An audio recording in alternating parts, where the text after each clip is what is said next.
Hello everyone. Today's video is about a couple of topics, a quick question about mold and a couple of questions about heavy metals. As per usual, nothing I'm saying should be construed as medical advice. This is for informational purposes only. If you need medical advice, please ask your healthcare provider to get that advice. And also, if you wouldn't mind taking a quick moment to please like, share, subscribe, and or post a quick comment on the video, I would really appreciate that. So thanks in advance for taking a second to do that. So the quick question about mold, it says here, can I still be affected by mold even though I moved out years ago? So thank you for the question. So I've posted a few videos about this. I've touched on it in a few videos over the course of time. I think I have a video that's all about that. It's probably entitled something like, was in mold, could I still be sick, or something like that. If you do some keyword searching, you can see a longer video. If you search, say, my YouTube channel, you can find a fuller answer to this. But the short answer is, if a person is in mold, and not in every case, but in at least in my practice, in many cases, a person can unfortunately bring the mold with them, and that the mold can potentially colonize the sinuses, and then there's just this steady stream of mycotoxins being produced from inside of a person's sinuses. So even after a person is moved out of a moldy environment, they can have persisting mold issues. So I've had patients where their mold exposure was from a home or workplace that was maybe, they hadn't worked or lived there for 15, 20 years, and they have had symptoms ever since. In some cases, there's actually, which makes it even more confusing, kind of a delay where they're living there, maybe not having any symptoms, maybe just some mild symptoms like, oh, I started getting a runny nose or this or that, or maybe started getting some headaches, but then, maybe 5-10 years later, then they start getting, debilitating fatigue, joint pain, brain fog, different things like that.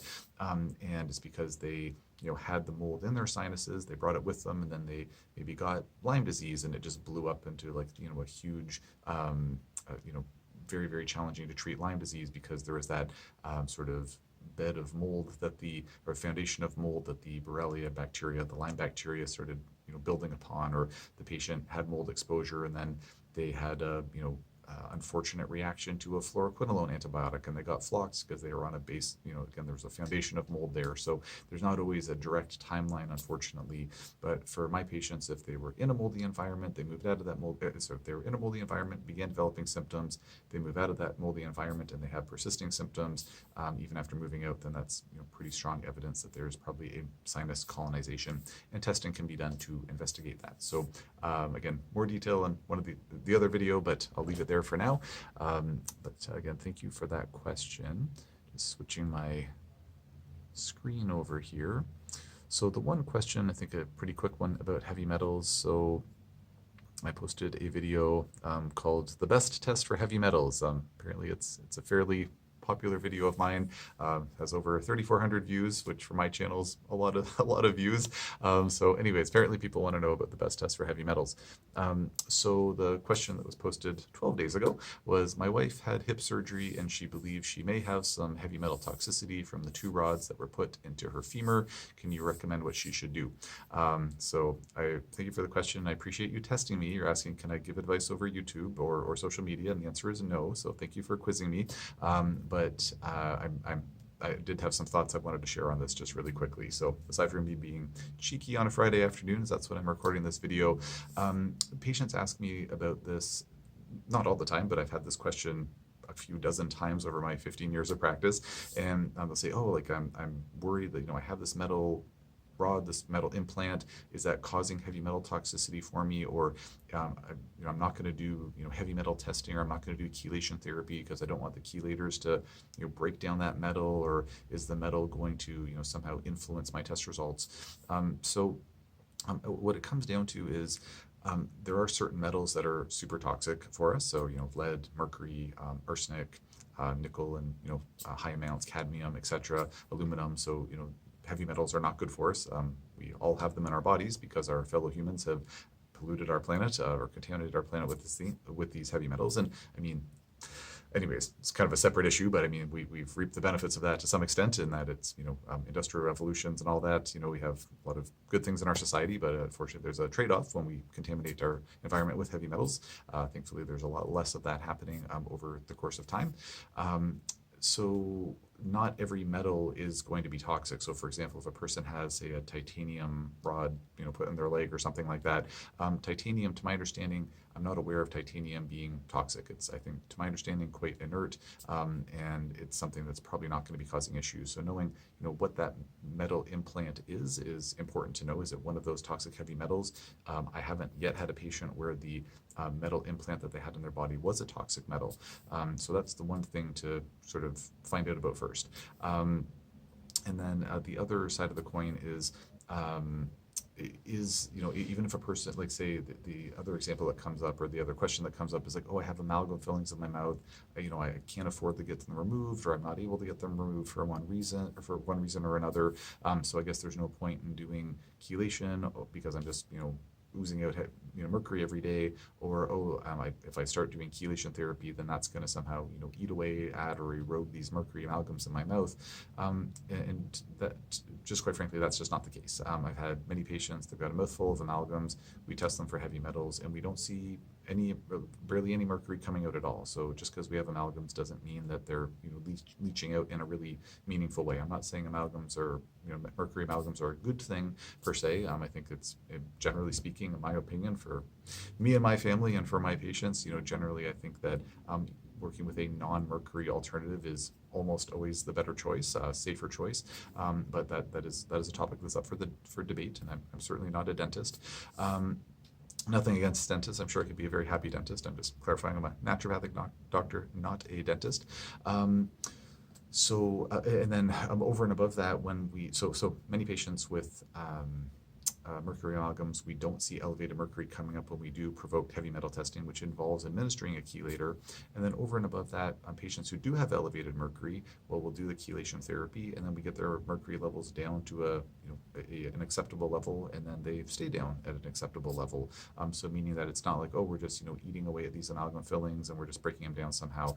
The amount of chelator that would come into contact with an amalgam filling, or if there was some implant that was, I don't know, had cadmium base to it or something like that, it's just not going to be affected by chelation therapy in a meaningful way whatsoever, to my understanding. So anyways, thank you for the question, and that's just my 2 cents on that one. There's one other question here, and man, I always think that I'm going to answer questions so much faster than I actually do. I'm going to try to get through this one. So it says, please correct me if I'm wrong. From the info I found, it looks like chelators are mainly used in acute heavy metal poisoning and carry some risk when injected or taken orally. I'll just kind of answer one step at a time here. Chelators can definitely be used in acute heavy metal poisoning, absolutely, but can definitely be used in chronic metal poisoning, or sort of to help get rid of metals that have been kicking around in the tissues for a long time. So it can definitely be used in non-acute situations. And then it says, carry some risk when injected or taken orally. I've posted a couple of videos, at least one for sure, that's just dedicated to, like, is chelation therapy safe? I think I have a couple of videos about that, so please consider searching my YouTube channel to cross-reference those. Punchline is that I think the chelators are very safe as long as a person has healthy kidney function, healthy liver function, assuming they're not allergic to the chelator, which is, I've never seen that, but it could theoretically happen. But of course, it has to be in a correctly selected patient. So there are safety risks with just about anything, but chelation therapy, in my opinion, is inherently very safe. So hypothetically, how would you test for heavy metal buildup in the tissue safely? And so I think what's kind of alluded to there, as I mentioned in this video, the best test for heavy metals is to administer a chelator. So it's called a provoked urine test, baseline urine sample, administer an IV or oral chelator, then collect another urine sample. It's all on the video, but the best test for heavy metals, at least in my opinion. So I think he's asking, how could we test for this safely if, chelators there's an inherent danger there. So again, I think the chelators are inherently safe, and so that's my opinion on that. And more specifically, maybe someone with an autoimmune condition with the HLA-B27 gene mutation, they might be vulnerable to an immune flare-up from the chelating agents in the bloodstream. So I've had patients with HLA-B27 gene mutations, patients with a variety of autoimmune disorders. I have not found them to react to chelators I find reactions to chelators are incredibly rare in the first place. The reactions that I would see would be typically more detoxification reactions. If we're clearing the metals too quickly, they're very rare, and I don't see an increased predisposition to those types of reactions in patients with autoimmune conditions. And I've treated, again, many patients with autoimmune conditions, done chelation on them, whether it's MS or rheumatoid arthritis, psoriasis, ankylosing spondylitis, had some cases with that, Sjogren's syndrome, like a bunch of different autoimmune conditions. So I don't think there's an increased risk for that patient population. Says also quite often heavy metals are stored in the brain and the chelating agents do not pass the blood-brain barrier. So how would you test the brain? To my understanding, there is some degree of penetration into the central nervous system with chelators, but not very much, and some sources say maybe not at all. So how does that get into the brain? To my understanding, the heavy metal, the chelation that we're working with, or when we're working with chelation therapy, it's largely clearing the metals from the soft tissues of the body. So basically, not inside the brain, although the brain is a soft tissue, but just hard time getting past the blood-brain barrier, at least in an appreciable way. But it's mostly getting metals from the connective tissues, from the muscles, from the liver cells, the kidney cells, etc. And so my understanding is that the chelators effectively get the metals out of those tissues, and then the metals that are in other tissues in the body that are in like higher concentration, say in the brain or in the bones, then just through diffusion, basically through diffusion gradients, then they're going to start leaching into other tissues of the body. So as the brain cells are trying to metabolize, or trying to mobilize rather, the metals that are in the brain, the lymphatic system, which is the lymphatic system in the brain, is trying to mobilize those metals from the brain as best as it can, and then that's going to some of those metals are going to make their way down into the lymphatic system, into the non-brain part of the body, and then those metals will hopefully get flushed out and detoxified from the body, but some of them will probably wind up getting taken up into some non-brain cell tissue, into some muscle or fat cell or something like that. And then so if we chelate until we get the heavy metal levels down as best we can on a test, and then say give the body maybe 2, 3, 4 months just to let things kind of come out into the open, like move from those higher concentration areas to lower concentration areas, then we'll maybe retest and see, oh, the levels have come up a little bit. Is that because the person's been eating too much tuna, or the person's been drinking out of lead pipes? No, it's because the metals are mobilizing out of those denser tissues into the soft tissues, so we can then kind of clear things out of those denser tissues, out of the soft tissues rather. So it's a bit of like kind of like just wait for things to come out of the denser tissues and then take a little break from chelation. I mean, there's different protocols out there. Some clinicians will say, well, let's just do, we were to say doing weekly chelation to get the metals down as quickly as we could, and then let's maybe do one treatment a month for good measure to kind of clear out whatever comes out of the tissues. It really depends on patient preference, how far they have to drive to get to the clinic, the cost of things, and then also just how the patient's doing clinically. I have some patients where we use just treat and then wait a few months, maybe 6 months, maybe even a year, especially if we're just clearing metals more for good measure, like just for health promotion and sort of like health prophylaxis, and then maybe we'll check again in a year and maybe do a few more treatments.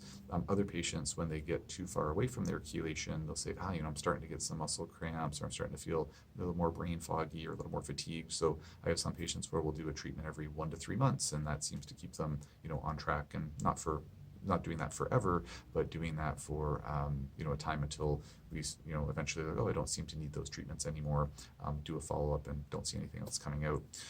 So yeah, it is the maybe not elephant in the room, but it is certainly an obstacle for chelation, that it's not able to very effectively get into the central nervous system, so we have to play the waiting game a little bit with that. So very good question.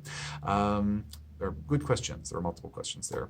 So anyways, went a little bit long with this video, or clocking 14 minutes here, but sometimes you just got to talk about heavy metals for less than 10 minutes, which is what I usually try to keep my videos down to. I hope that this information was of interest. Thanks again to the folks who asked these questions. If anybody has any questions or comments on these topics or anything else, just post in the comment section below, and I will do my best to get to them as soon as I can.